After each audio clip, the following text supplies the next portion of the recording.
Friends, आज हम बात करेंगे लॉ ऑफ अट्रैक्शन की। What is law of attraction?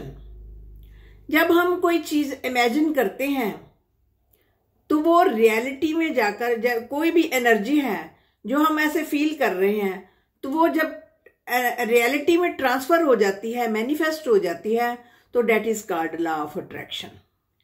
उसको ही लॉ ऑफ अट्रैक्शन कहते हैं। लॉ ऑफ अट्रैक्शन कैसे होता है?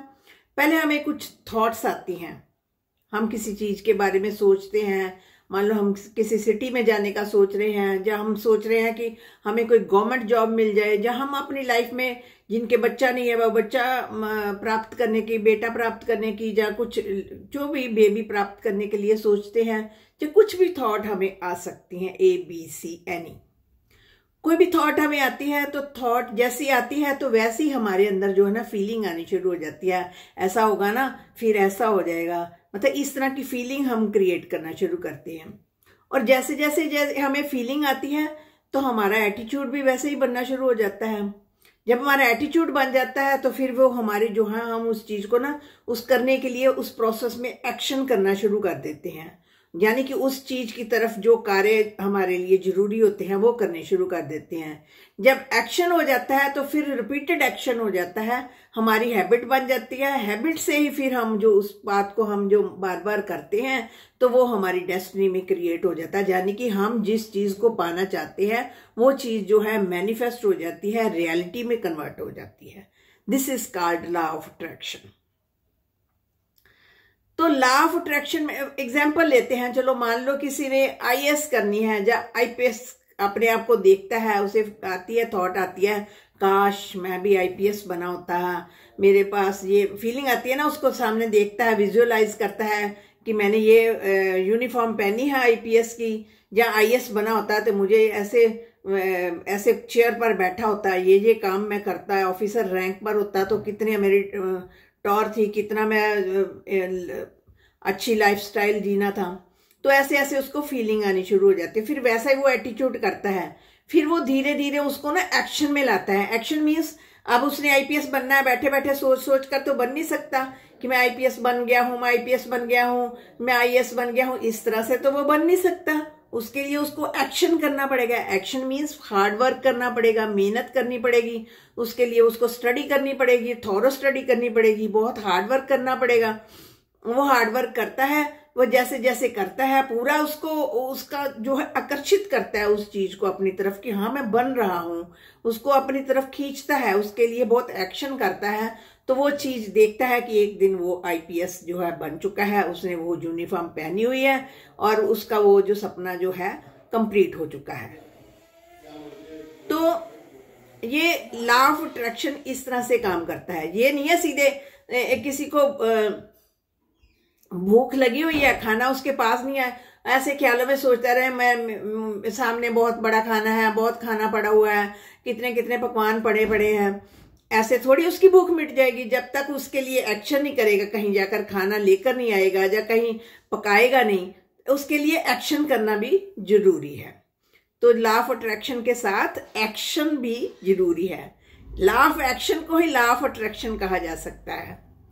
तो कई बार हम कहते हैं जॉब से आते हैं, बड़े स्ट्रेस हैं जी हम, तो I am stressed, I am always stressed, मुझे हमेशा ही बड़ी स्ट्रेस रहती है, स्ट्रेस इज नॉर्मल, इस तरह से कहते जाते हैं। तो वो चीज जो है वो चाहे आपको इतनी सी स्ट्रेस है, लेकिन आप जैसे वैसे बोलते हैं ना, I am stress, I am feeling very much stress, stress is normal, तो वो स्ट्रेस जो है सच में होनी शुरू हो जाती है और उसका साइज जो है बिग होना शुरू हो जाता है। तो सिमिलरली अगर आप कहें कि इसके ऑपोजिट कहें कि मैं बहुत खुश हूं, I am very happy, I am very calm, I am very peaceful, तो ये चीज चाहे आप नहीं है, आप जो ऑपोजिट चीजें कर रहे हैं, आप चाहे स्ट्रेस हैं, लेकिन इसके ऑपोजिट अगर आप कहें कि मैं बहुत पीसफुल हूं, बहुत हैप्पी हूं, बहुत कंटेंटेड हूं, तो वो चीजें जो है आपको अट्रैक्ट करना शुरू हो जाएंगी, आपकी तरफ खिंचकर आना शुरू हो जाएंगी। तो ये चीजें जो है धीरे धीरे आपको अट्रैक्ट करना शुरू कर देंगी। तो व्हाट आई थिंक एंड से बिकम द रियलिटी। जो मैं कहता हूं और सोचता हूं वो जब रियलिटी बन जाती है तो लॉ ऑफ अट्रैक्शन इस तरह से काम करता है। तो हमारी वाइब्रेशन जो है ट्रांसफर करती हैं एक से दूसरे पर्सन की तरफ। सामने वाला पर्सन जो है बड़ा गुस्से वाला है, हम चाहते हैं कि वो गुस्से वाला ना बने, अच्छा बन जाए, हमारे साथ अच्छा व्यवहार करे। तो अगर हम यही कहते जाएंगी भाई ये तो बड़ा गुस्से वाला है, इसके साथ तो गुजारा करना बड़ा मुश्किल है, भाई मैं इसके साथ जीवन कैसे बिताऊंगा, मेरी तो लाइफ ही हल हो गई है, तो सामने वाला पर्सन जो है और गुस्से वाला आपको होकर मिलेगा। अगर इसके ऑपोजिट आप जो क्रिएट करना चाहते हैं, अट्रैक्ट करना चाहते हैं कि सामने वाला पर्सन पीसफुल हो जाए, आप उसको देखें, विजुअलाइज करें कि ये पर्सन तो बड़ा पीसफुल है, इसके साथ तो रहा जा सकता है, ये तो बड़ी जल्दी बात को जो है अच्छे तरीके से समझ भी लेता है, अच्छे तरीके से हैंडल भी कर सकता है। इस तरह से चाहे वो चीज नहीं है लेकिन हम अट्रैक्ट कर रहे हैं ना कि ये पर्सन ऐसा है, ऐसा है, तो वो पर्सन जो है वैसा बनना शुरू हो जाता है।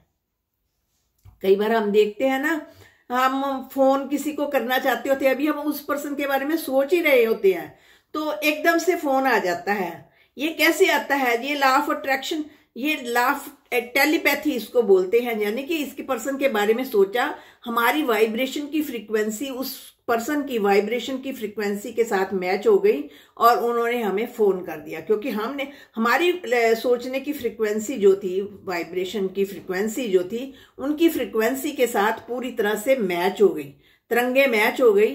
तो वो जो चीज जो थी, एनर्जी हमारी उनके पास ट्रांसफर हुई, फिर उनकी एनर्जी जो है हमारे पास ट्रांसफर हुई। इस तरह से लॉ ऑफ अट्रैक्शन काम करता है, इसको टेलीपैथी भी कहते हैं। तो इस तरह से लाइफ में कुछ इश्यू हैं, हमारे जीवन में कई इश्यू हो जाते हैं जो हमारे लिए बड़े पेनफुल होते हैं। हम कहते हैं कि हमारी समस्या का हल ये बन जाए, जो आप चाहते हैं ना उसको क्रिएट करना शुरू कर दो, उसके लिए थॉट क्रिएट करना शुरू कर दो, उसके लिए एक्शन करना शुरू कर दो। तो जैसे जैसे आप करोगे तो आप देखोगे कि आप उस चीज को धीरे धीरे धीरे धीरे अट्रैक्ट कर रहे हो। तो आपकी प्रॉब्लम है, कोई इश्यू है, कोई 50 मान लो 60% है आपकी प्रॉब्लम, आप इस प्रॉब्लम को और भी, हाय ये प्रॉब्लम कैसे आ गई, इस प्रॉब्लम का मैं क्या करूं, मुझे बड़ी परेशानी है, मैं कैसे टैकल करूंगा, मैं तो परेशान हूं भाई, बहुत परेशान हूं, इस समस्या का तो कोई हल ही नहीं है, इसका तो कोई कहीं भी सोल्यूशन नहीं है। तो वो समस्या बढ़कर 60 से 70 हो जाती है, बढ़ जाती है, क्योंकि हमने वाइब्रेशन दे दी ना उसको और बढ़ाने की, उसको अट्रैक्ट कर दिया कि ये और बड़ी है समस्या, तो वो बिग प्रॉब्लम बन जाती है। पहले स्मॉल थी फिर और बिग बन जाती है। अगर इस समस्या को हमने घटाना है तो हम कहेंगे भाई ये भी कोई समस्या है, ये भी कोई प्रॉब्लम है, ये तो मिनटों में हमने खत्म कर देनी है, ये तो कोई है ही नहीं हमारे सामने, हम तो बहुत करेजियस हैं, बहुत इसको तो मैं ऐसे ही हैंडल कर सकती हूँ, यानी ये तो मेरे आगे कुछ भी नहीं समस्या, ऐसी तो बड़ी बड़ी समस्याओं को मैं जूझ गई हूँ। मतलब कि उसके लिए अच्छी अच्छी वाइब्रेशन क्रिएट करनी है तो 60 से उसका साइज 40 हो सकता है, यानी कि वो समस्या घट सकती है। अगर एक प्रॉब्लम का चिंतन प्रॉब्लम प्रॉब्लम प्रॉब्लम प्रॉब्लम करते जाएंगे तो वो हाइपर प्रॉब्लम बन जाएगी। अगर प्रॉब्लम का चिंतन हम सोल्यूशन ओरिएंटेड करते जाएंगे तो वो धीरे धीरे समस्या जो है बैठनी शुरू हो जाएगी और उसका साइज छोटा हो जाएगा और आप उस समस्या को ओवर पावर कर सकते हैं। तो ये हमने लॉ ऑफ अट्रैक्शन के बारे में पढ़ा कि हम बातचीत की कि हम किस तरह से चीजों को अट्रैक्ट करके अपने लिए बना भी सकते हैं और जो चीजें खराब हैं उनको जो है हम बाय बाय भी कर सकते हैं। तो फ्रेंड्स, आप इसके लिए क्या कहते हैं वीडियो में अपने कमेंट जरूर देना और चैनल को भी सब्सक्राइब कर देंगे तो मुझे अच्छा लगेगा। तो वीडियो को जो है अपने फ्रेंड्स को जरूर शेयर करना, क्योंकि शेयर करने से एक से दूसरे को, दूसरे से तीसरे को मिलेगी, इससे आपका भी भला होगा कहीं ना कहीं। शुक्रिया फ्रेंड्स।